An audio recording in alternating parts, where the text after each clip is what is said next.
Hello and welcome to another episode of the Adobe Creative Suite podcast. My name is Terry White, and in this episode we're going to tackle a tough topic. It's an easy topic, but a tough topic at the same time, and that is how to get started with Photoshop CS6 if you're a beginner.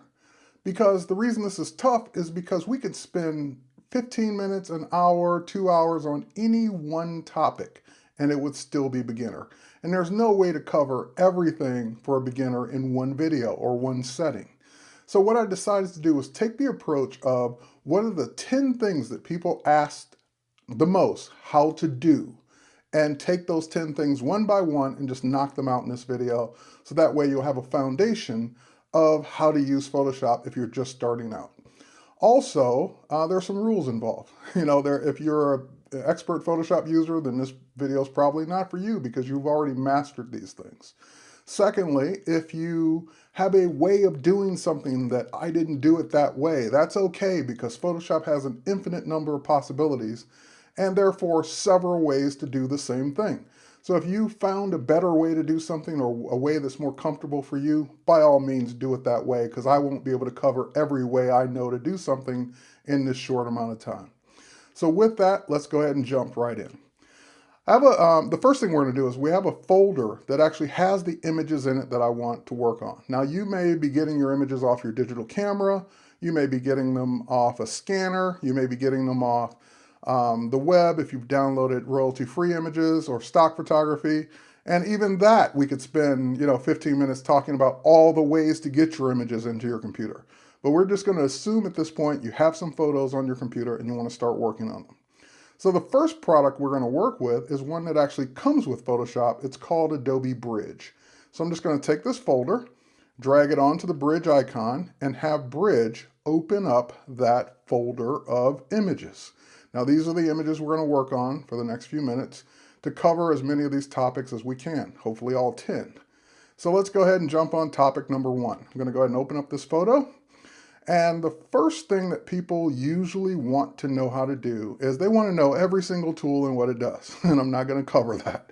What I'm going to do instead is do it by task. So in this case, we're going to go in and say that, you have a task and you want to remove blemishes. That's the one we're going to start with. Now, there are several ways to do this, but the way that I like to remove blemishes the most is using the spot healing brush.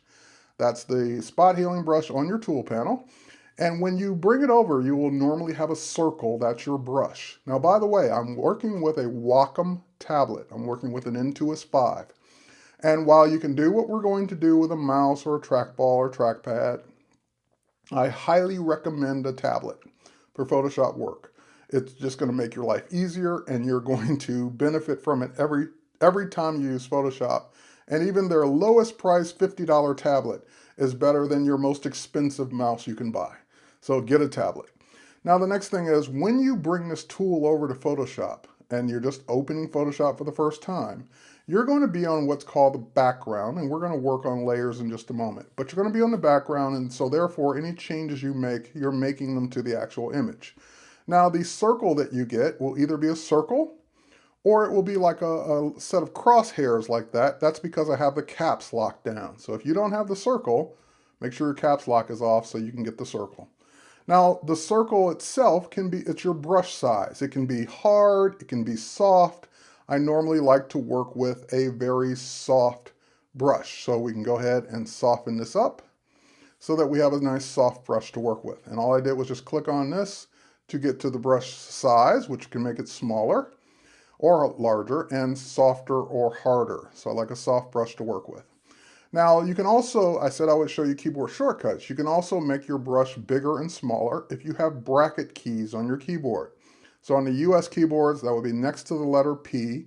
The open bracket makes it smaller, closed bracket makes it larger.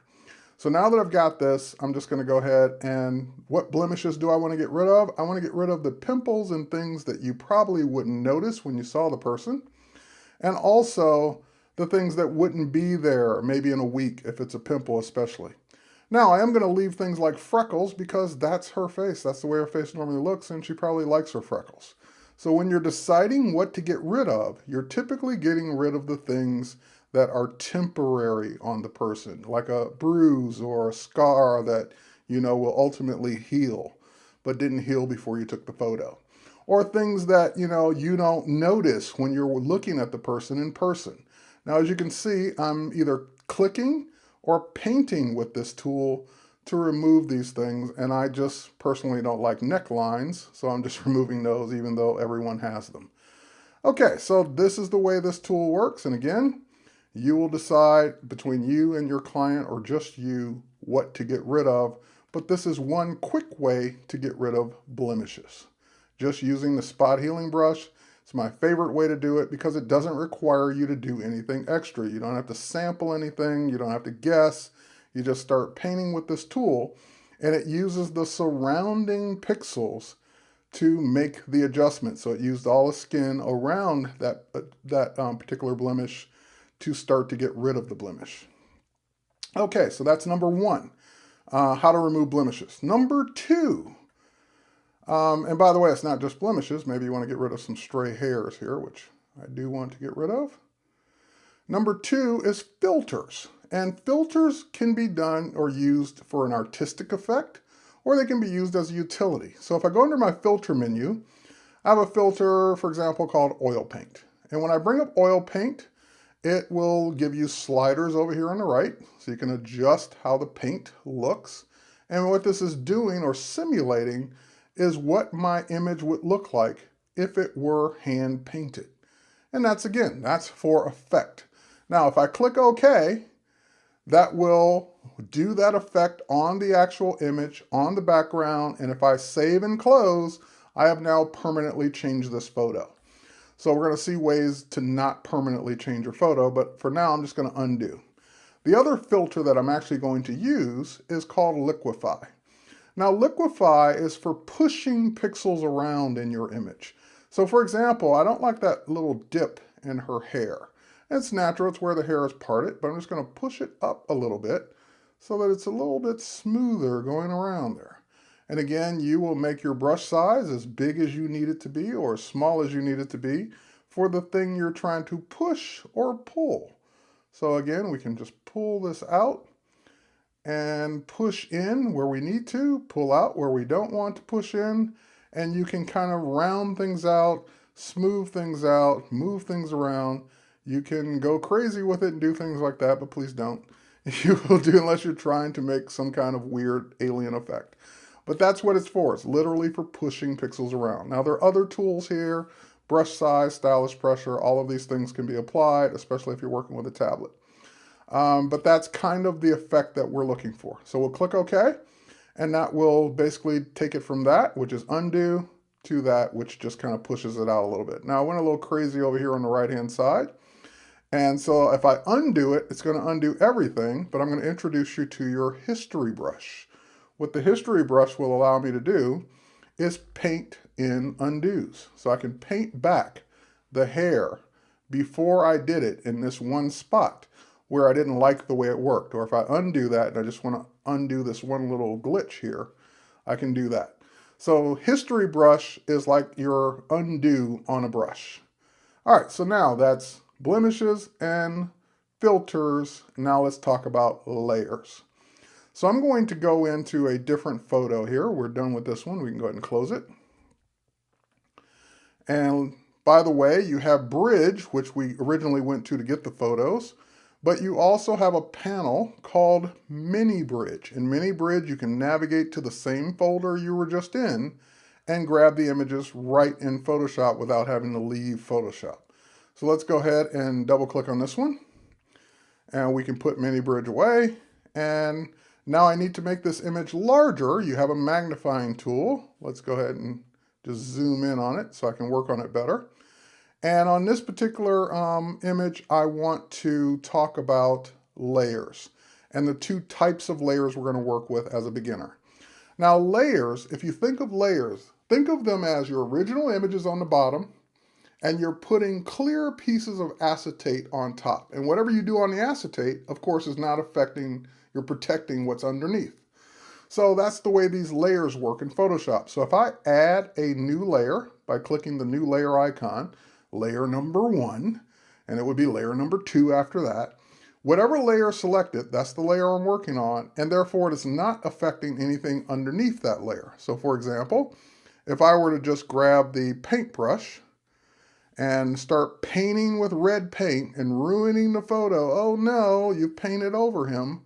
Well, technically you've painted on that layer. If you turn that layer off or hide it, you see that he is unaffected by that because you're working on that clear piece of acetate, which is called a layer, and not affecting the background underneath. So that also means if you grabbed a tool like the eraser and you started erasing on that layer, notice I'm not erasing the photo, I'm just erasing what I did on that layer because that layer is just that layer. So the red only exists there. And I can throw that layer away if I don't want it anymore. You get right back to the background. Now, the next kind of layer we're going to talk about is we're going to make an adjustment, and we're going to use an adjustment layer. So you can make adjustments to your photo that are destructive, meaning that they're permanent. So for example, if I want to lighten this photo up, I can go to my image menu, I can come down to adjust, I can go to exposure, and I can lighten the photo by dragging an exposure slider. And that gives me what I want. I wanted his face to be a little bit lighter, but it's also blowing out everything else. And if I click OK and close and save this photo, I've now made that change permanent. So we're going to do two things. We're going to work with a new kind of layer called an adjustment layer. And we have the same kinds of adjustments here. So there's exposure. When I click exposure under adjustments, I'm adding it now as a layer, but I'm also adding it with a mask. Now, if I make that same adjustment, make his face brighter, but I don't want everything else to be brighter, then what I can do is mask that effect above this layer. Now, I can start painting on that mask to hide, let's grab the paintbrush, to hide that effect just by painting in black. But that will take too long. So let's undo it and let's do the opposite. Let's hide the effect and use the mask to hide the whole thing and only paint in the areas we want to bring back. So we're on the mask. We have it selected with a little box around it. And now we'll just go to our image menu and we'll come down to image, adjust, invert, or Command I, Control I on Windows. So now that hides the entire effect on the entire layer. And notice that hiding is black, showing is white. So when it's all black, that means you've hidden the entire effect. So now if we switch to white paint, just by clicking the little double arrow here, and if it's not on black and white, you hit the letter D to go back to your default colors, or just click here to go back to your default colors. And now that we're on white, when we paint just on his face, we are now bringing in that effect. And by the way, we can use a brush, and we can use a nice soft brush to soften the effect. There we go. We're now bringing that effect in only in the area where we want it. But more importantly, because that is a layer, it has opacity. That means we can turn it down. It's a little too bright. Or we can leave it at 100% and just adjust the layer itself. Make it darker, make it brighter. So we can do it either way, but we punched a hole in the mask, so therefore that effect is only showing through that hole that we just made. And now we can adjust accordingly. So that's making a photo lighter or darker using exposure, which was number 4. Number 5 was selective adjustments, making an adjustment in a photo selectively by using a mask on a layer. All right, so now let's go ahead and we'll close Donnie here. And the next thing we're going to do is we're going to remove an object from a photo. That's one that I get asked all the time. So let's go to this one. Now, these photos I got came from iStock Photo. So some of these are shot myself, like the one of Donnie we just closed, but some of these are iStock, and they will say iStock up here if they are. And that number, if you were to search for this number, you'd actually find that photo and you'd be able to do exactly what I'm doing so you can work along with me. But the fact that it's an iStock photo, you know that you can download it, and therefore there are no tricks behind this. So I just wanted to make sure you knew that. So let's go ahead, and now we want to do two things. First, We want to remove the kid from the photo. We just want the mom. So the way we would do that is we have to make a selection. And there are all kinds of selection tools in Photoshop. There are your marquee tools. There's your lasso tools. There's your quick selected magic wand. You have the pen tool down here somewhere. There it is. So you have all these tools to make selections. And of course, you will become comfortable with whichever tools work best for you. I'm going to cheat and start with the easy one, the one that is called Quick Select. So when you see an arrow to the bottom right of a tool, that means that that tool has more than one tool underneath it. So you may be on Magic Wand and you're saying, where's Quick Select? You just hold down Magic Wand, go to Quick Select, and you can switch. Now Quick Select is, as the name implies, it allows me to make a quick selection. So I can go through and select him, but I'm also going to need to remove his shadow too, so that we would never know he was there. And just like that, quick selection identifies the pixels that are similar and makes a selection. But in order for me to do this effectively, I need to bring that selection out all the way around him a little more. So we're going to use a technique called Select, Modify, Expand. And I'm going to expand it by, and you'll have to guess at your number because it depends on the resolution of your photo. But for this one, I'm going to use 10. And that just move the pixels or move the selection out by 10 pixels all the way around.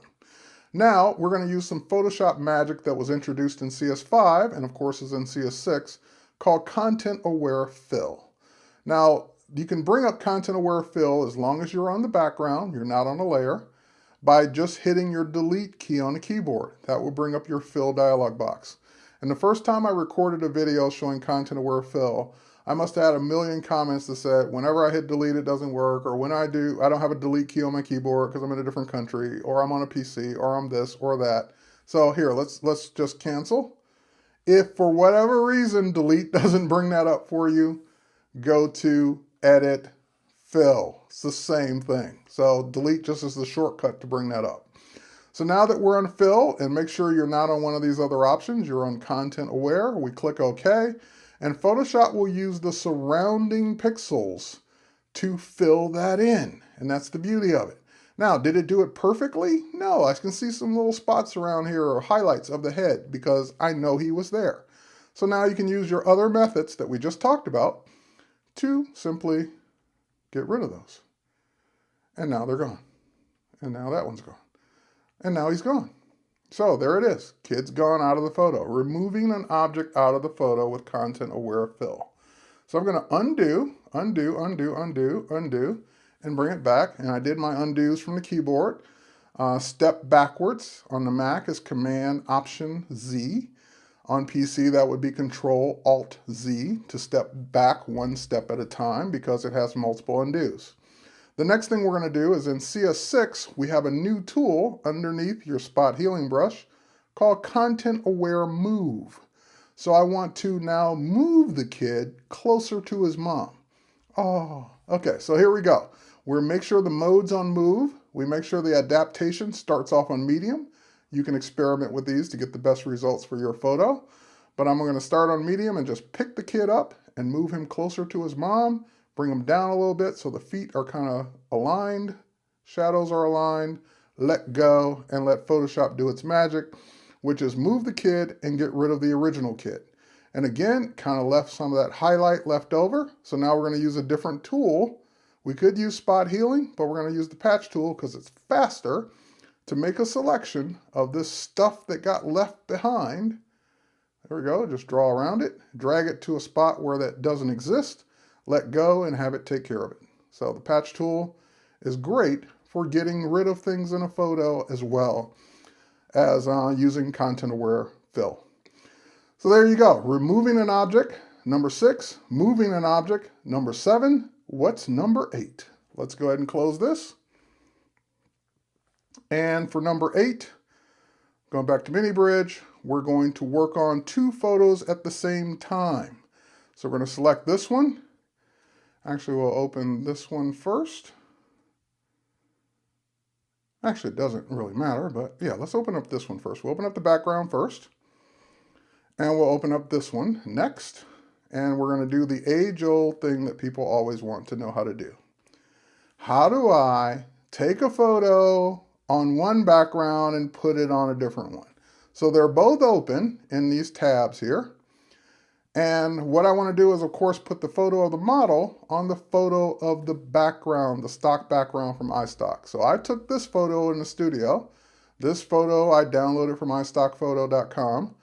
And now we're just going to go ahead and take our Move tool, and we're going to pick up this entire image. You're not moving it yet, but you're going to drag your mouse all the way up to the tab. Don't let go until you drag it all the way down into the image, and then you can let go. Then you're going to get warnings, potentially. Hey, these aren't the same resolution. Is that okay? Yes. Hey, these aren't the same color space. Is that okay? Yes. Bring it in.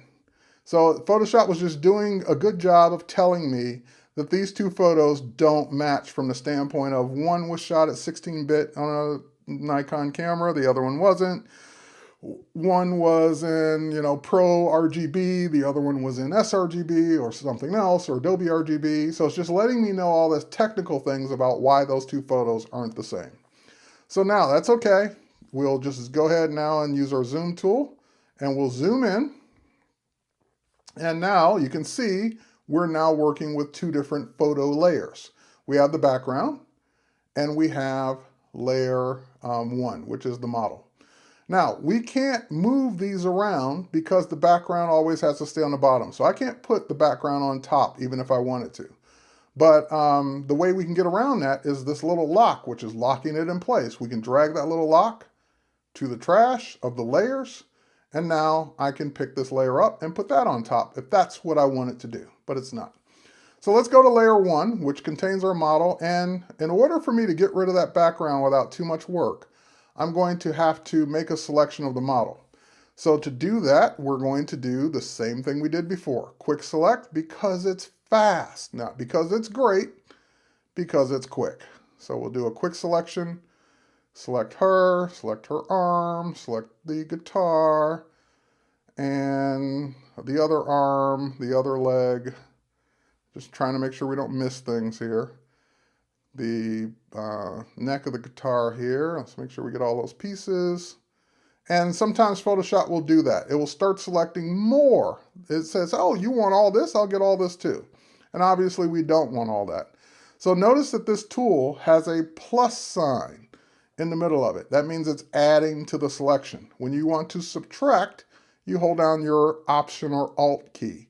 So Option key on the Mac tells it to subtract that from the selection.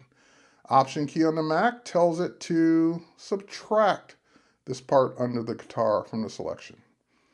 And if I let go, then I'm back to adding. So subtract this part under the arm, add this part next to the chest there. Okay, so again, this tool is for quick selections, not accurate selections, so it's going to be horrible on things like hair. But that's okay. We got what we needed, which is the outline of the figure that we want. Now the next thing we need to do is go up to this, my favorite button for this is called Refine Edge. When we click Refine Edge, that will show you the image on whatever background you last had it on. So marching ants, red overlay, on black, on white, as a mask, on layers, or not, don't show me a selection.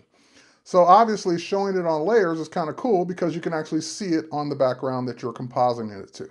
So now if we zoom in, we can see what's going on here around the hair. We can see some of that white background in it. So we're going to go ahead and do a couple things. We're going to turn on Smart Radius and just boost our slider up just a little bit. And that teaches Photoshop to soften the edges that should be soft, keep the edges around the shoulders and areas that should be hard. Next, we're going to go to the Refine Edge tool. And this tool is used to go where the background used to be, which is out here, and basically start painting and saying, nope, I don't want that color throughout this edge. And basically, it will start to remove that color from the edge. And that's the way this technique works. Now, of course, your mileage will vary based on your subject, what your subject's wearing, what kind of background they're on. And I know what people are saying right now. You're cheating. You doing this on a white background. That's so easy. Oh my God. If I only had white backgrounds, then it would be a piece of cake. Well, guess what? As a photographer, if I think I'm going to take something off a background, I shoot it against something that's going to be easy to do. So it takes a little bit of planning sometimes in Photoshop to make life easier. That's not necessarily a cheating, that's just planning ahead. It's making my life easier accordingly. Now, once you get it the way you want, you can use Shift Edge to kind of remove some of that white there. We can also use contrast to kind of get more of that in there. We can decontaminate colors, which also removes some of the reflected color off of our subject. And then, we can keep working, but I think you get the idea. When we click OK, that becomes our new layer. It turned off the old one, which you still have. And that becomes our new layer based on our new selection, our new mask. So we can keep working on the mask. If we wanted to tighten it up, make it better, but you get the idea. Now, one more trick to kind of make this look better, we're going to make an adjustment to it. So we can either add an adjustment layer or just simply go to Image, Adjust, and go to Exposure once again. We're just going to bring down the exposure just a little bit because she's a little lighter than she would be if she were really in that dark kind of, stage background there. And also, the next thing we're going to do is we're going to, even her skin tone is not right for this kind of lighting because that's what happens if you shoot two different things and put them together. The lighting usually isn't the same. Now, this is going to be a little technical, but what I want to do is take a piece of this background that's the same shape as her, put it on top of her, and blend it in. So the first thing is I need to get a selection of the background that's exactly like her. And that's easy because now I've got this great mask. And if I didn't have the mask, as long as she was cut out on her own background, that would work as well. But and by the way, this is what she looks like on her own, with nothing behind her. So that is number 8, removing the background. That's how you do it. But we're going to take it up a notch by putting it on a different background. Now, while I've got this mask, I'm going to hold down my Command key on Mac or Control key on Windows and click on it.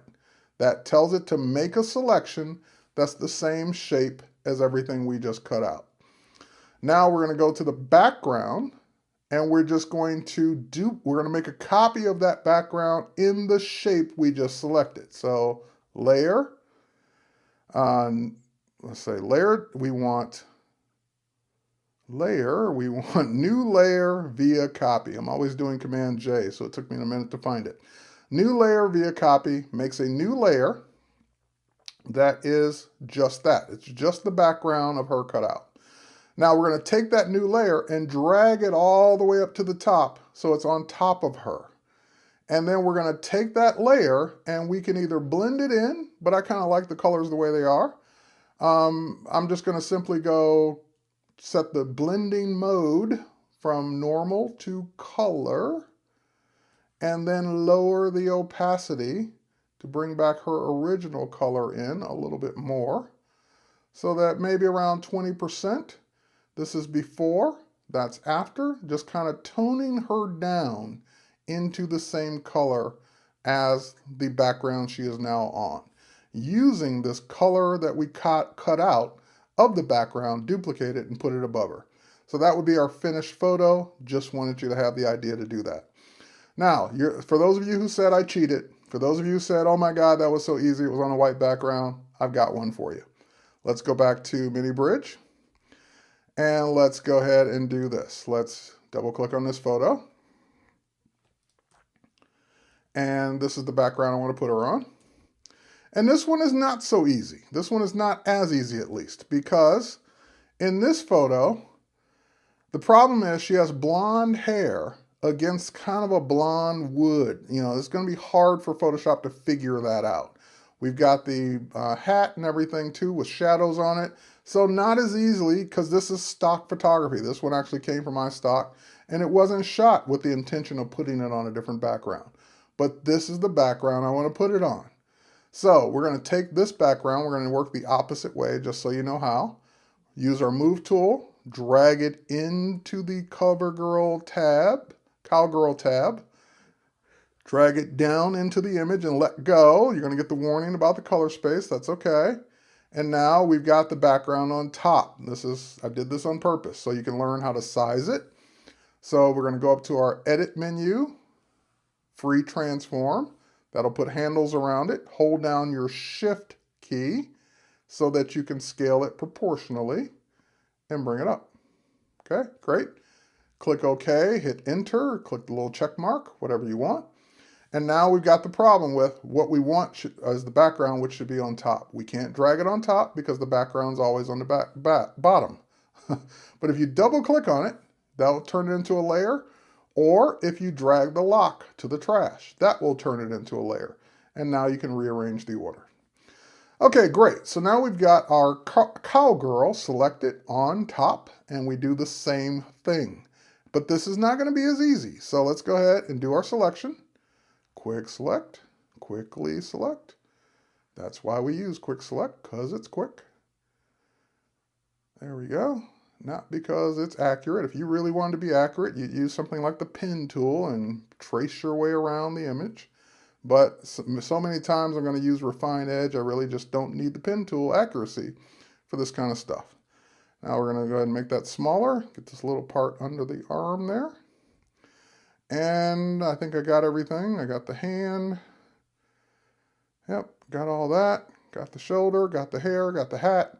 Got all pieces of the hat, even that little piece up there, that little piece there. Okay, we got it all.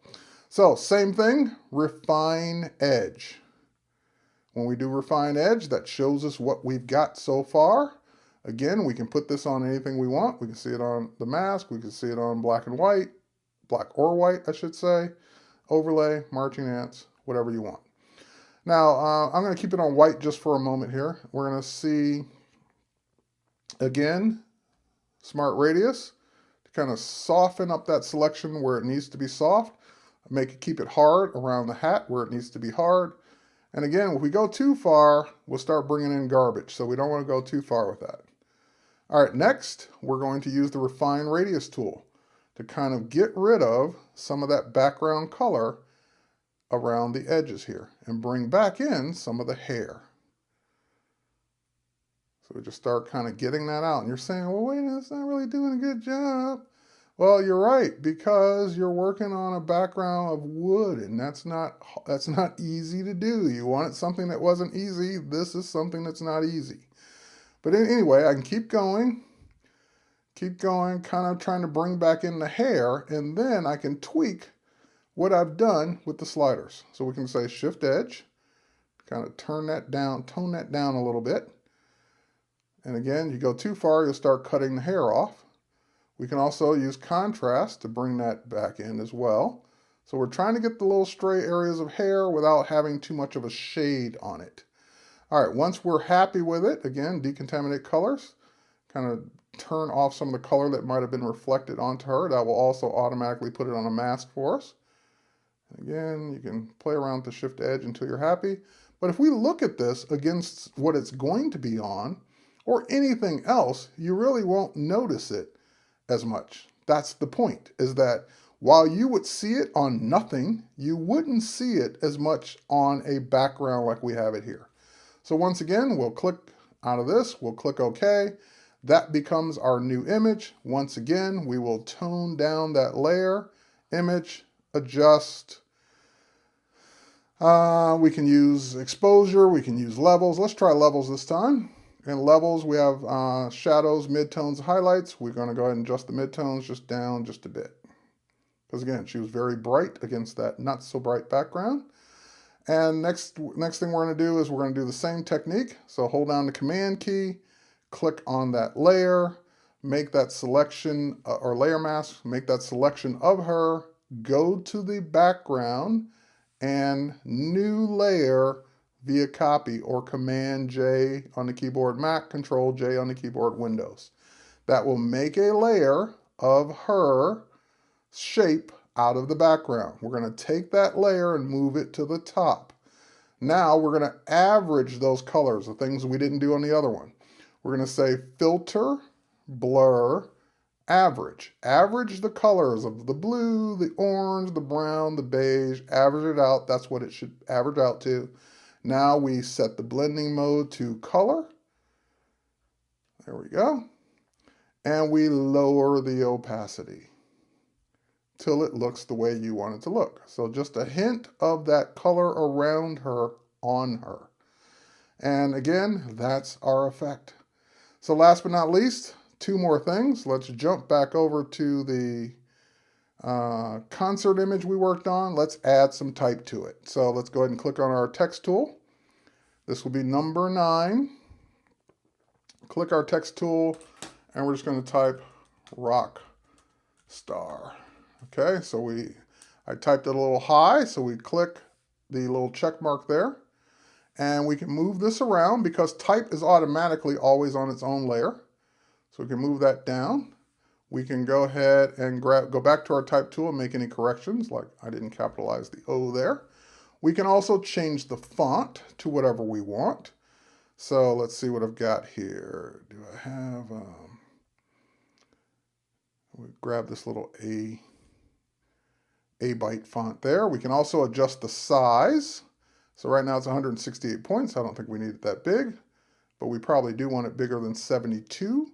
So let's go ahead and, now you can type in numbers, but there's a little shortcut here. If you drag the T's to the left or right, that's kind of like a little hidden controller to make the type bigger or smaller. Last but not least, we don't want the type to be white.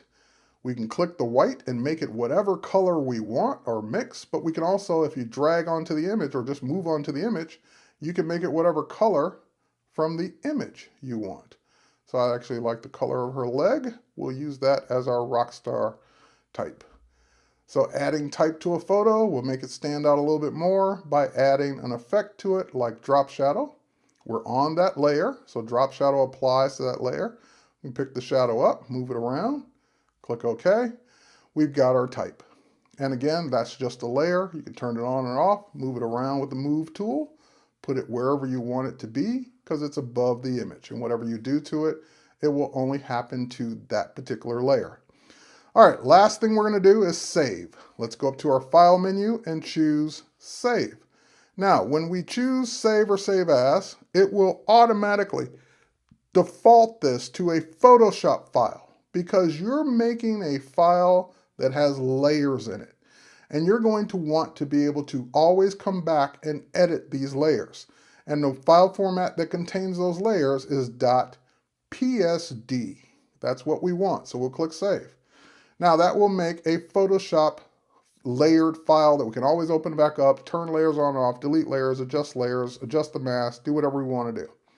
But if I wanted to put this on Facebook, send it to a friend, email it, put it on my website, any of those things, then this format's not going to work. So last thing, File, Save for Web. When we choose Save for Web, that will bring up the Save for Web dialog box where you can give it a better size because it's too big. So you can bring it down to whatever size your website says it has to be, at least smaller than.